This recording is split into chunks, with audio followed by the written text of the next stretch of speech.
Kita semua pasti pernah ngerasain kan, fokus kita kayaknya gampang banget kecuri sama dunia yang penuh distraksi.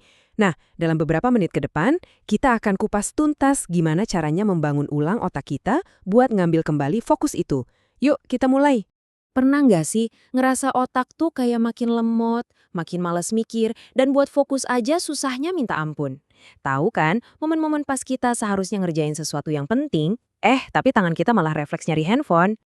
Dan kita terus saja ngelakuin itu, scrolling, scrolling, scrolling, sampai seperti kata sumber kita, otak kita jadi busuk. Ini bukan cuma perasaan loh, ini adalah sebuah kenyataan biologis baru yang lagi kita hadapi bareng-bareng. Jadi, gimana ceritanya kita bisa sampai di titik ini? Nah, sebelum kita cari solusinya, kita harus paham dulu dong akar masalahnya. Yuk, kita coba diagnosis bareng-bareng penyebabnya.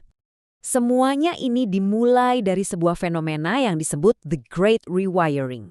Coba ingat-ingat deh, antara tahun 2010 sampai 2018, pas media sosial mulai ngenalin feed, like, sama komentar.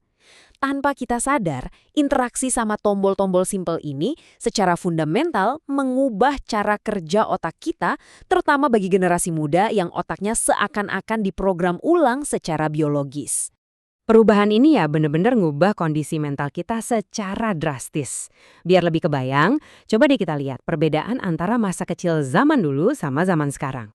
Coba kita bandingin. Dulu masa kecil itu identik banget sama yang namanya mode penemuan.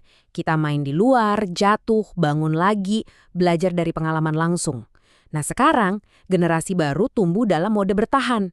Mereka bermain di dunia digital yang diatur algoritma, yang tanpa sadar bikin mereka jadi lebih gampang cemas dan reaktif. Oke, jadi apa sih sebenarnya mode bertahan ini? Gampangnya gini, ini adalah kondisi di mana otak kita tuh dilatih untuk terus-menerus bereaksi sama apa yang orang lain lakuin. Pencapaian mereka, liburan mereka, postingan mereka, ini yang memicu rasa cemas dan FOMO alias takut ketinggalan. Dan saat otak kita cuma sibuk bereaksi, ya dia jadi kehilangan ruang buat berkreasi. Otak yang udah diprogram ulang ini akhirnya nunjukin 4 gejala utama. Jangan-jangan Anda sendiri juga ngerasain ini setiap hari. Keempat gejala tersebut adalah deprivasi sosial, deprivasi tidur, fragmentasi perhatian, dan kecanduan. Oke, mari kita bedah satu persatu ya. Pertama, deprivasi sosial. Karena interaksi kita sekarang lebih banyak lewat chat atau DM, kita pelan-pelan kehilangan kemampuan buat baca bahasa tubuh dan membangun koneksi yang benar-benar tulus. Skill sosialisasi kita jadi terkikis gitu loh. Kedua, kurang tidur. Udah jadi kebiasaan kan scrolling sampai larut malam, itu bikin otak kita nggak pernah dapat istirahat yang berkualitas. Hasilnya, besok paginya kemampuan kita buat fokus jadi ambyar. Ketiga, dan ini nih yang paling bahaya, fragmentasi perhatian. Coba deh bayangin, media sosial itu ngelatih otak kita buat mengharapkan stimulus baru setiap 3 detik. Ini yang bikin kita jadi susah banget buat fokus sama satu hal dalam waktu lama, karena rasanya jadi aneh dan nggak normal. Yang terakhir, kecanduan.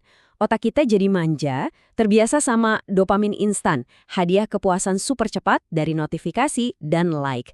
Akibatnya, pekerjaan yang beneran penting, yang butuh waktu dan usaha, jadi terasa jauh lebih ngebosenin dan gak menarik lagi. Oke, setelah dengar semua ini, pertanyaannya jadi apa otak kita udah rusak permanen? Apa kita harus pasrah aja sama keadaan ini? Jawabannya adalah enggak, tentu ada cara buat memperbaikinya.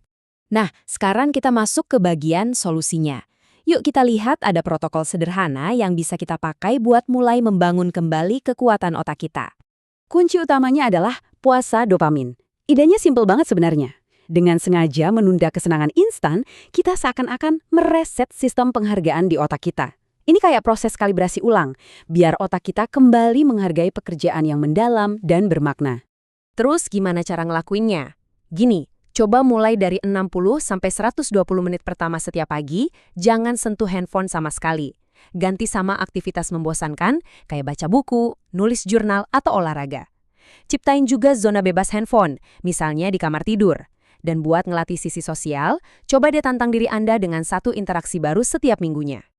Tentu aja, tahu apa yang harus dilakuin doang kan nggak cukup. Biar perubahan ini benar-benar nempel dan jadi kebiasaan, kita butuh sebuah protokol. Sebuah sistem yang bisa kita pegang teguh dan lakuin secara konsisten. Nah, ini dia protokolnya. Kita sebut aja aturan 30-30-30. Langkah pertama, 30 detik. Buat ngelawan rasa males, cukup komitmen buat mulai ngerjain sesuatu selama 30 detik aja. Gampang kan? Langkah kedua, 30 menit. Setelah berhasil mulai, jaga konsistensinya. Lakuin selama 30 menit setiap hari. Dan langkah ketiga, 30 hari. Ulangi ini selama sebulan penuh biar jadi kebiasaan permanen. Dari semua itu, ada satu aturan yang paling penting. Cuma satu, yaitu jangan pernah bolong 2 hari berturut-turut. Kalau Anda kelewat 1 hari, ya nggak apa-apa, manusiawi. Tapi pastikan besoknya Anda balik lagi. Ini aturan nomor 1. Dan inilah hasil akhirnya. Saat Anda udah bisa merasa nyaman dengan kebosanan, Anda jadi, seperti kata kutipan ini, orang yang paling berbahaya. Kenapa? Karena nggak ada lagi yang bisa ngeganggu fokus Anda. Anda jadi nggak terhentikan. Jadi, saya mau tutup bahasan kita kali ini dengan sebuah pertanyaan untuk Anda. Berdasarkan semua yang udah kita bahas, kira-kira apa sih satu kebiasaan membosankan yang bisa Anda mulai cukup 30 detik aja besok pagi untuk memulai perjalanan membangun ulang otak Anda?